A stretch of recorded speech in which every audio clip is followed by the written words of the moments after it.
সবাইকে স্বাগতম আমাদের চ্যানেল রহস্য চক্রে। আমাদের প্রথম পর্ব প্রথমা কাল্পনিক একটি গল্প দিয়েই আমরা শুরু করতে চলেছি আমাদের চ্যানেলের যাত্রাপথ। তার আগে সবাইকে জানাই শুভ দীপাবলির শুভেচ্ছা ও অভিনন্দন। এবং যারা আমাদের এই চ্যানেলে নিজেদের সাথে ঘটে যাওয়া ভৌতিক ঘটনা এবং কিছু কাল্পনিক ঘটনা বা রহস্যময় ঘটনা শেয়ার করতে চান, অবশ্যই ডেসক্রিপশনে থাকা লিঙ্ক থেকে আমাকে ইনস্টাগ্রাম বা ফেসবুকে মেসেজ করে আপনাদের ঘটনাটি লিখে অথবা ভয়েসে পাঠাবেন। আমি আশা রাখি আপনাদের পাঠানো গল্পগুলি আমরা আমাদের চ্যানেলে তুলে ধরতে পারব।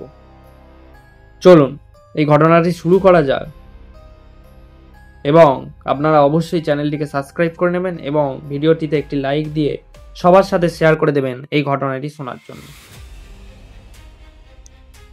আজকে আমাদের গল্পের জড়িয়ে রয়েছে একটি গ্রামের ইতিহাস।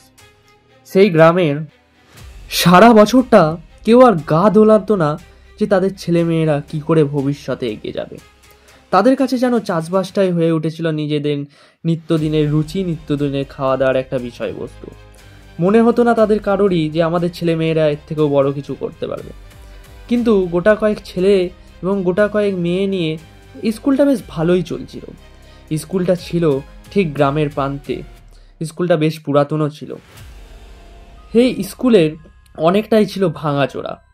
দেয়ালটা শ্যাওলা জড়ানো হয়ে গেছিল, জানলায় মাকড়সার জাল, আর চারপাশে যেন একটা ভৌতিক নীরবতা বাসি করত। কিন্তু সেখানে লুকিয়ে ছিল একটা গভীর ইতিহাস।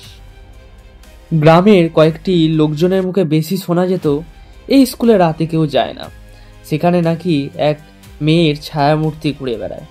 নামটা অনেকেরই জানা, প্রথমা। পুরানো লোকেরা বলে কিছু বছর আগে এই মেয়েটা এই স্কুলেরই নাকি একটি ছাত্রী ছিল। একদিন হঠাৎ তাকে পাওয়া যায় স্কুলের পেছনের জঙ্গল থেকে। তারপর থেকেই নাকি তার আত্মা এই স্কুলে বন্দি, আর হয়তো ছেড়ে যেতে পারেনি এই স্কুলের মায়াজালটা থেকে।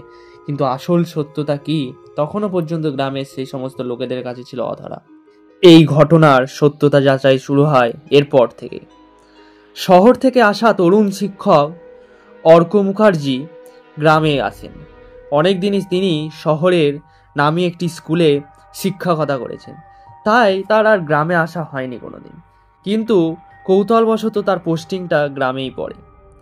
সে খুবই যুক্তিবাদী, সাহসী এবং ভূত পেতে বিশ্বাস করে না, কারণ তিনি এসেছিলেন শহর থেকে। শহরের মানুষেরা সেরকম ভূত পেতে বিশ্বাস করেন না, কিন্তু তিনি বুঝিয়েও পারেন না গ্রামের মানুষকে যে এই ভূত প্রেত বলে কিছু নেই। তার প্রথম কথাই ছিল অন্ধবিশ্বাসের কারণে গ্রামের উন্নতি থেমে থাকে, আমি সবাইকে বদলে দেব। কিন্তু তার এই কথাটি যে ভুল প্রমাণিত হতে চলেছে সেটা তখনও তার জানা ছিল না। প্রথম দিন এসেই তিনি জানেন তার থাকা যাওয়ার ব্যবস্থা করা হয়েছে সেই স্কুল থেকে কিছুটা দূরেই একটি জায়গায়। স্কুলের কাছে একটি রুম থাকলেও তাকে সেটা দেয়া হয়নি। কিন্তু তিনি এই সমস্ত কিছু উপেক্ষা করেই তিনি বলেন সেই ঘরটাতেই তিনি থাকবেন। এটা শুনে গ্রামের কিছু মানুষ হতবাক হলেও পরে তার জোরজবরদস্তিতে আর কিছু তাকে বলা হয়নি। তিনি সেই কাছেই থাকা ঘরটাতে চলে যান। তাকে দেয়া হয় একটি সাইকেল, যাতে তিনি তাড়াতাড়ি সেই স্কুলে চলে যেতে পারেন। পরদিন ঠিক সকাল 8টা। সাইকেলটা নিয়ে, নিজের করা টিফিনটা নিয়ে অর্কবাবু চলেন স্কুলের দিকে। হালকা কুয়াশা, কারণ শীতকাল তখন পড়েই গেছে। মাঠে শিশিরও জমেছে। গ্রামের সেই মনোরম সকালের দৃশ্য দেখতে দেখতে পৌঁছে যান অর্কবাবু সেই স্কুলে। স্কুলে ঢুকে তিনি দেখেন 12 জন ছাত্রছাত্রী, আর পিছনের বেঞ্চে একটা মেয়ে মাথা নিচু করে বসে আছে। তার সেখানে একটু হলেও খটকা লাগে। সবাই যেখানে এত আনন্দ করে চলেছে, সেখানে মেয়েটি কেন চুপচাপ? হঠাৎই তার মনে আসে সবার নাম জিজ্ঞেস করা। তিনি এক এক করে সমস্ত ছাত্রছাত্রীর নাম জিজ্ঞেস করতে থাকেন। সবার শেষে তিনি সেই মেয়েটিকে জিজ্ঞেস করেন, তোমার নাম কি? একটু গম্ভীরতার সাথেই তিনি জিজ্ঞেসটি করেছিলেন। মেয়েটির উত্তর আসে, প্রথমা স্যার। তারপরে অর্কবাবু জিজ্ঞেস করেন, তুমি কি নতুন ভর্তি?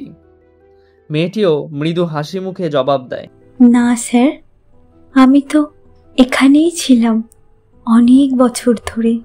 অর্কবাবু অবাক হয়, কিন্তু কিছু বলে না। অদ্ভুত লক্ষণ দেখা পড়ে তার পরের দিন থেকে।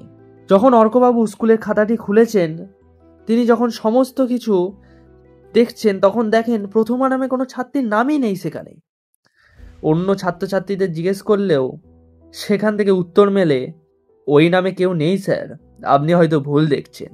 সেই দিন রাতে অর্কবাবু এইটাই চিন্তা করতে থাকেন, তাহলে কি তিনি ভুল দেখেছিলেন আগের দিনে? কিন্তু তিনি তো কথা বলেছিলেন সেই মেয়েটির সাথে। অর্কবাবুর সাথে ঘটে যাওয়া ঘটনা ঠিক আগের দিনই একটি ঘটনা ঘটে। অর্কবাবু যখন স্কুলে গিয়ে দরজা খুলে ক্লাসে ঢুকেন, তখনই দেখেন তার লিখে যাওয়া বোর্ডে লেখাগুলি আর নেই। তার বদলে লেখা আছে, আমার ন্যায় চাই, এবং অনেক হিজিবিজি দাগ কাটা চকে। তিনি বুঝতে পারেন না যে দরজা তো বন্ধ ছিল, চাবিও তার কাছে ছিল, তাহলে লিখে গেলটাকে? একটা প্রশ্ন তার মনে দাগ কেটে দিয়ে চলে যায় এই ঘটনাটি। এর সাথে সাথেও কিছু আজব ঘটনা ঘটে অর্কবাবুর সেই রুমে। দরজা বন্ধ, জানলাও বন্ধ। শীতের আবহাওয়াতে ঠান্ডা কনকনে একটা আবহাওয়া যেন তার গায়ে লাগছে। জানলা দিয়েও হালকা ঠান্ডা বাতাস ঢুকলেও তিনি কম্বলটি নিয়ে বেশ ভালোই শুয়েছিলেন। হঠাৎই তিনি অনুভব করেন কোনো এক মেয়ের কান্নার শব্দ তার কানে ভেসে আসছে। অর্কবাবু ভাবেন গ্রামের কোনো ছেলে মেয়ে হয়তো ঠাট্টা করছেন। কিন্তু পরের দিন গিয়ে তিনি যখন এই সমস্ত কিছু স্কুলের সেই ব্ল্যাকবোর্ডে তিনি দেখেন, তিনি হতবাক হয়ে যান। অদ্ভুত ঘটনাগুলো হয়তো এখানেই থেমে গেলে ভালো হতো, কিন্তু সেটা হলো না। সেই দিনও রাত্রে একটা অদ্ভুত ঘটনা ঘটলো অর্কবাবুর সাথে। বারান্দায় দাঁড়িয়ে সিগারেটটা সেই জ্বালিয়েছেন অর্কবাবু। হাজারো চিন্তা, একা থাকার সেই চিন্তাকেও উপেক্ষা করতে তিনি একটি সিগারেট জ্বালিয়েছিলেন। হঠাৎই তিনি সেই ধোঁয়ার মাঝখানে দেখেন সেই বারান্দা থেকে কিছুটা দূরেই স্কুল আর সেই বাড়িটার একটু আন্টি দূরেই একটি মেয়ে দাঁড়িয়ে আছে, এবং সে আস্তে আস্তে সেই অর্কবাবুর বারান্দাটার দিকেই আসছে। হতভম্ব না হয়ে তিনি জিজ্ঞেস করলেন, তুমি কে? উত্তরটা আসেনি। প্রচন্ড রাগের মাথাতেই আরো একবার জিজ্ঞেস করলেন, এই তুমি কে? তখন সেই উত্তরটা আসে, যাকে কেউ চেনেনি কিন্তু সে এখনো অপেক্ষা করছে। তিনি হতবাক হয়ে যান। দ্বিতীয়বার সিগারেটের ধোঁয়াটা ছাড়তেই দেখেন সেখানে কেউ নেই। একটু হলেও ভয় পান অর্কবাবু। তিনি ভাবেন কিছু তো একটা আছে যেটা সত্যের অনুসন্ধান করা প্রয়োজন। তিনি অনেক বৃদ্ধ মানুষের কাছে যান, অনেক মানুষের কাছেও যান, গ্রামের অনেক বড় বড় মাথা যারা আছেন তাদের কাছেও যান। গিয়ে তিনি যেটা জানতে পারেন, কিছু সাল আগে এই স্কুলে এক ছাত্রী ছিল, প্রথমা। তিনি খুবই মেধাবী এবং বড়লোক বাড়ির একটি সন্তান ছিলেন। তিনি জানতে পারেন মেয়েটি ছিলেন খুবই চুপচাপ স্বভাব। পরের তিনি জানতে পারেন একদিন ঠিক সকালবেলা, এরকম শীতের সকালই হবে, প্রথমা স্কুল এসেছিল, কিন্তু সেই দিন রাত্রিরে তাকে আর খুঁজে পাওয়া যায়নি। পরে খুঁজে পাওয়া গেলেও তিনি যেটা জানতে পারেন সেটা ছিল খুবই মর্মান্তিক। প্রথমাকে খুঁজে পাওয়া যায় স্কুলের পেছনের সেই জঞ্জাল থেকে। গ্রামের মানুষ হতবাক হয়ে গেলেও নিজের আর্থিক চাপ এবং ওপরের কোনো চাপে সেই ঘটনা আর বেশি দূর গড়ায়নি। পুলিশ আসে, সমস্ত কিছু হয়, কিন্তু ঘটনার শেষ কেউ জানতে পারেনি। সবাই দোষারোপ করে হেডমাস্টার নির্মল বাবুকেই, কারণ তিনিও আত্মহত্যা করেছিলেন এক সপ্তাহের মধ্যেই সেই স্কুলে। তখন থেকেই সবাই মানে স্কুলটা নাকি অভিশপ্ত, তাই আর বেশি কেউ পড়াশোনাও করেনি। এই 12-13 জন ছাত্রছাত্রী মিলেই স্কুলটা চলে। যে সমস্ত ছাত্রছাত্রীরা এখনো স্কুলে যায় তারা নাকি বাড়ির কথা না শুনেই সেই স্কুলে যায়। এবং বলা বাহুল্য, সেই স্কুলে এখন একটি স্যার, তিনি হলেন অর্কবাবু। প্রথমে অবতবাক হলেও তিনি কিছু বলেননি। তিনি ভাবেন গ্রামের উন্নতি করতে হবে। কিন্তু এই যে একটা ঘটনা তার মাথায় চেপে গেল, কি করে একটি মেয়ে নিখোঁজ হয় এবং তার মৃত্যু তার পরের দিনই ঘটে এবং সেই জঞ্জাল থেকে তাকে উদ্ধার করা হয়, এবং তারপরেই স্কুল হেডমাস্টার নির্মল বাবুর আত্মহত্যাটাও তার মাথায় যেন একটা কিছু নড়িয়ে দিয়ে যায়। সে সেই রাতেই সিদ্ধান্ত নেয় স্কুলের লাইব্রেরিতে একবার যাবে। সেখানে যদি কিছু না মেলে গ্রামের লাইব্রেরিটা একবার ঘেঁটে দেখবে। বলা বাহুল্য এই জায়গাতে দাঁড়িয়ে স্কুলের লাইব্রেরি এবং গ্রামের লাইব্রেরি দুটি এখানে আলাদা আলাদা ছিল। সে স্কুলের লাইব্রেরিতে কিছু পায় না, কয়েকটি পুরানো দিনের বই পায়, আর কিছুই ছিল না সেখানে। সে গ্রামের লাইব্রেরিটা ঘেঁটে প্রথমার পুরানো নথি খুঁজে পায়।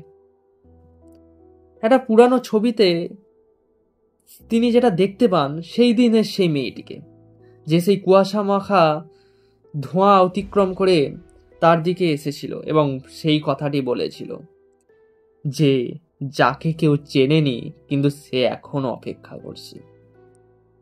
তিনি একটু হতবাক হন। তিনি তখন বুঝতে পারেন হয়তো মেয়েটি তাকে ভয় দেখাতে নয়, তিনি তার সাথে ঘটে যাওয়া সেই সমস্ত জিনিসগুলির প্রতিশোধ নিয়ে মেয়েটিকে এই কঠোর যন্ত্রণা থেকে মুক্তি দেয়। পরের দিন রাতেই হালকা বৃষ্টি হয়, সেই শীতের রাতে।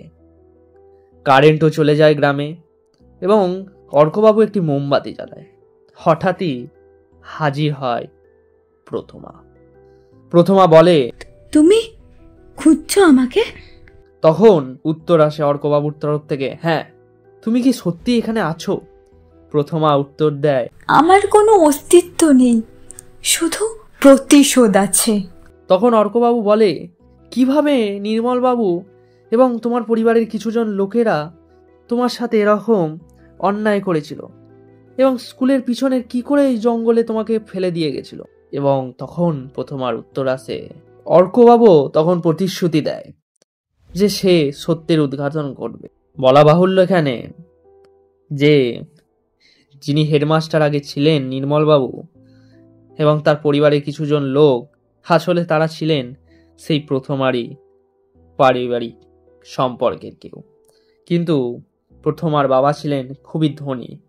নির্মলবাবু পৈতৃক সম্পত্তি থেকে বিচ্ছিন্ন হয়ে যান, তাই তার কাছে সেরম অর্থ ছিল না, তাই তিনি হয়তো এরকম করেছিলেন।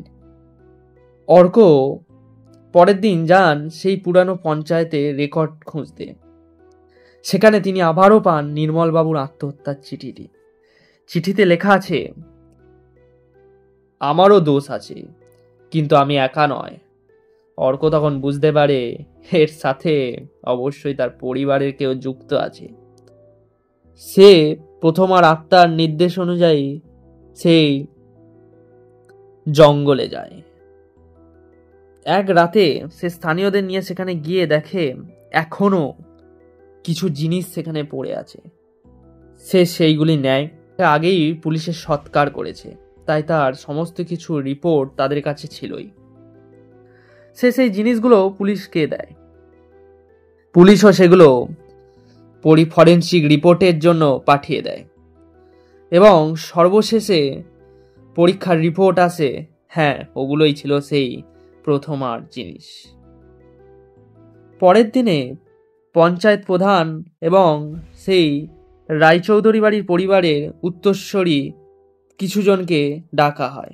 সেখানে উপস্থিত ছিলেন প্রায় 5-6 জন। সেখানেই 2-3 জনের নাম ওঠে সন্দেহভাজন হিসাবে। সত্যের প্রকাশ পায় কিভাবে জানেন? পুলিশ সেই সময় অর্কর জোড়াজড়িতে পুরানো সেই সাক্ষীদের জোর করেন। বলা এখানে সব থেকে বড় প্রয়োজন, পুরানো সাক্ষীরা সব জানত, কিন্তু তারা কিছু বলেনি, কারণ তাদেরও মৃত্যুর সঙ্গে লড়াই করতে হয়েছিল সেই সময়। সেখান থেকে একজন বৃদ্ধ চোখে জল এবং মনে যেন একরাশ দুঃখ নিয়ে বলেন, সেদিন রাতে আমি দেখেছিলাম প্রথমা স্কুলের হেডমাস্টারের ঘরে ঢুকেছিল। তারপর প্রবীরবাবুও ঢুকেছিলেন। কিছুক্ষণ পর মেয়েটার চিৎকার শুনেছিলাম, কিন্তু ভয়ে কিছু বলতে পারিনি। আরেকজন প্রাক্তন শিক্ষক বলেন, প্রথমা সব জানত। নির্মলবাবু আর প্রবীরবাবু স্কুলের টাকা আত্মসাৎ করেছিল, সে প্রতিবাদ করেছিল, তাই ওদের ভয় দেখছিল যে প্রথমা আবার সব ফাঁস করে দেবে না তো। তখন অর্কর জোরালো আবেদনে পুলিশ তদন্ত শুরু করে এবং অবশেষে বেরিয়ে আসে সেই ভয়ঙ্কর সত্য।